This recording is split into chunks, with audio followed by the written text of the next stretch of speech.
Hello, this is Vicky of SingleMotherAhoy.com and you're listening to my podcast. This week I'm going to tell you a bit about why I'm giving up sugar. For those who've been reading my Facebook or Twitter lately, or you've read my recent review of that sugar book, you will have noticed that I'm on a bit of a health kick. I've been trying to lose weight for a while, but now I've really decided that I'm just going to give up sugar properly. When I say that, it tends to confuse people. They don't know quite what I mean, so I'm just going to tell you what I mean and why. So, in 2004, I stumbled across a book in the bookshop called The Sugar Addict's Diet by Nikki Waterman. And I thought, well, that sounds like me. I eat a lot of sugar. And I read it, and it was about how Nikki Waterman is one of these fitness experts that's always on GMTV and all that business, or she was then. And she wrote this book about how she used to do these shows and things, but she still would eat an awful lot of like pick and mix and things like that. And she really craved it and really felt like she needed it. And it made her, so although she was, fit and healthy, doing all this stuff, she still had kind of just a base layer of fat all over her body. And when she stopped eating sugar, that went away. And I remember reading it and thinking, wow, that really is me. And I did give up sugar for a good couple of weeks. And then I sort of fell off the bandwagon and forgot about it. It was not a particularly... I remember not finding it easy to do because it was... you had to cook everything fresh and you were supposed to eat kind of different things. And I couldn't... my head wasn't in the right place at the time, honestly, if I'm honest. But since then, I've kind of gone back and forth on the whole, I should really give up sugar. I know I eat too much sugar. And I know that I do eat too much sugar. And I know I am probably addicted to it because I get real bad cravings.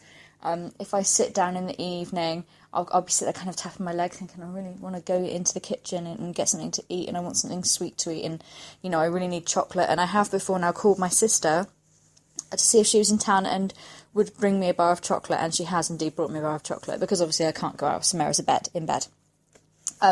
So that was kind of going on, and then over the last year or so, or really since I went back to work after Samara was born, so 2 years now, I've just gradually put on more and more weight, and I just got really fed up and miserable, and nothing was working, and I was definitely drinking far too much Coke, and I was just feeling crappy all the time, always tired, always fed up, got really, really spotty, and I'd had enough.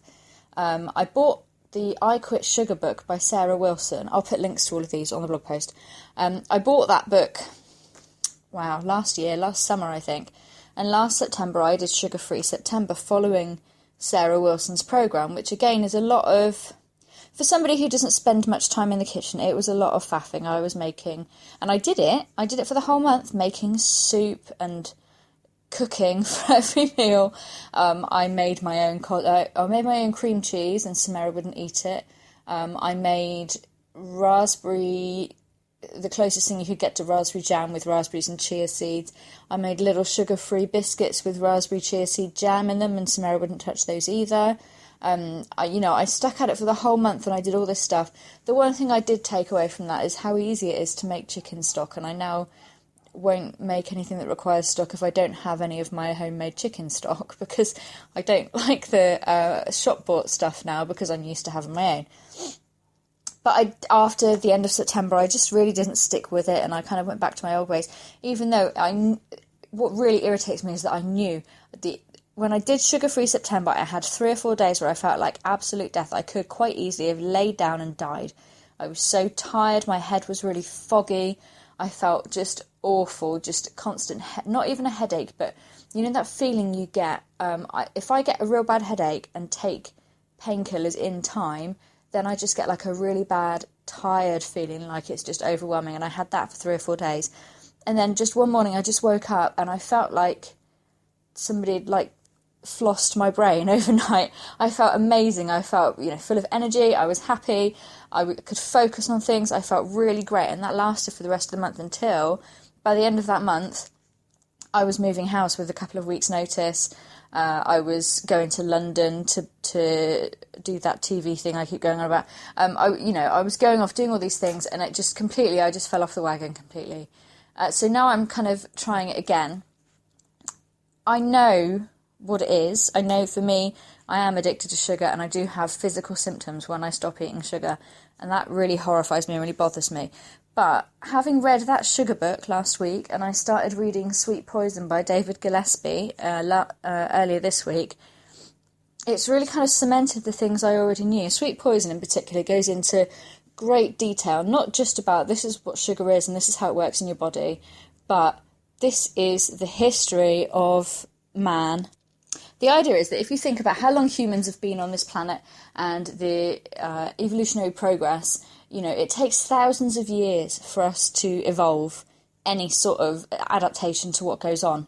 And until fairly recently, probably as recently as the Second World War, if you fancied something sweet, people didn't fancy something sweet to eat, because if you wanted something sweet to eat, the only choice you had was, wow, I hope the apple tree has an apple on it, or maybe I'll go and have a fight with some of those bees over there for their honey.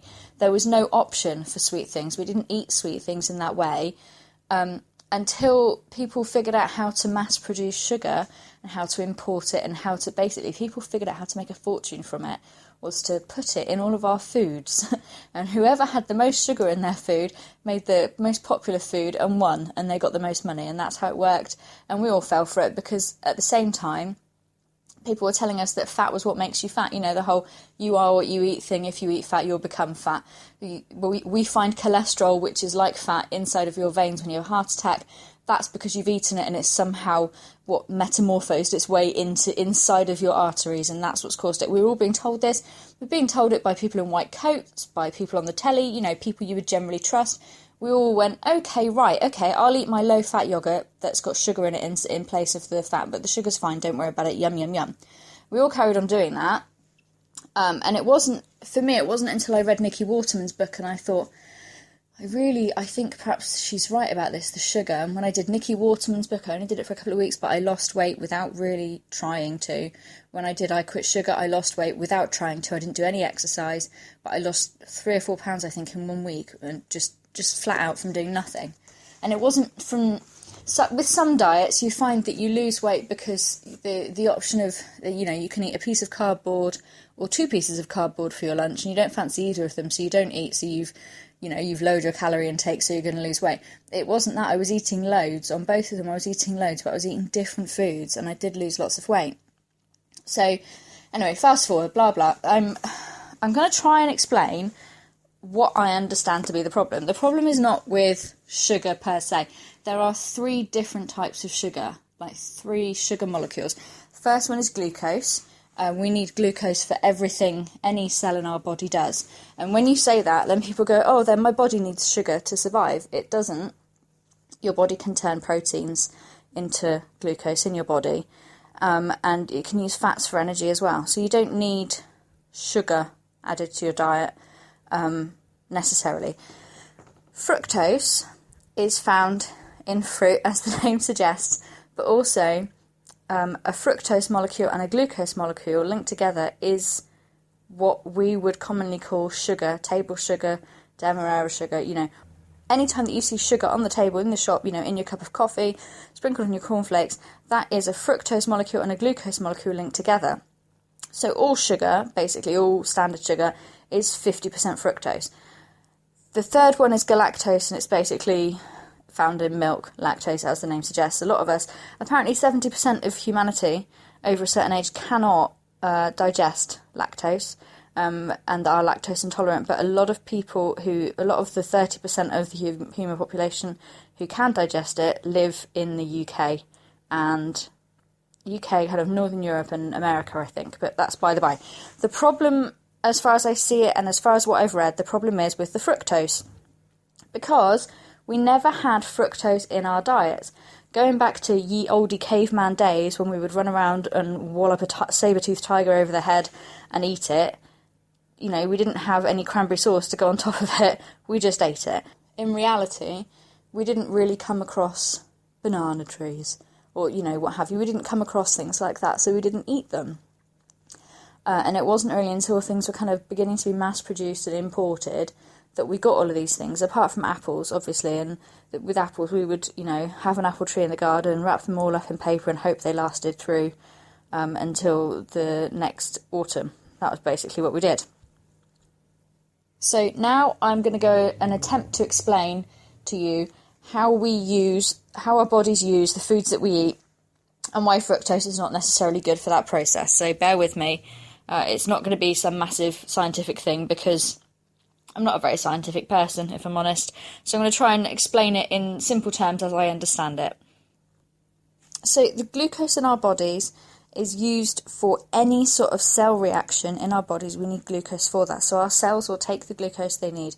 Anything that's left over is taken by our liver and used by the liver. It's turned into glycogen, which is like solid glucose that's stored around the liver. And once it's got enough of that, it starts to produce fat. So when we're in a position where we need to move around and we've not had any food, we will use up the glycogen stores around the liver, and then we will start to use up our fat reserves.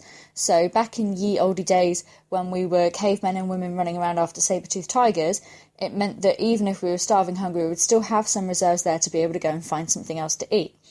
Obviously, this was in the days before 24-hour shopping, where you couldn't just nip to the shop and get yourself another bag of crisps. Fructose isn't used for any sort of cell reactions in the body, so it's not needed by the body for that. The liver automatically pulls it all out of the blood and turns it into fat. Immediately, that's the process. It comes into your body, your liver goes, oh great, fructose, yummy, turns it into fat. That's just what it does. Scientists really do think it's because we never had fructose in our environments before, and if we did come across some honey or some berries or whatever, the idea was that we should eat as much as possible because you don't know when you're going to see it again. You'll lay it down as a fat reserve and then you'll use it up when you can't find a saber-toothed tiger to eat. And that's also, it's worth noting as well, if you sit and eat, I bet any of us really could sit and eat a whole bag of Haribo without really thinking twice about it, because the fructose doesn't register. There's a reaction in our bodies when we put food into our bodies.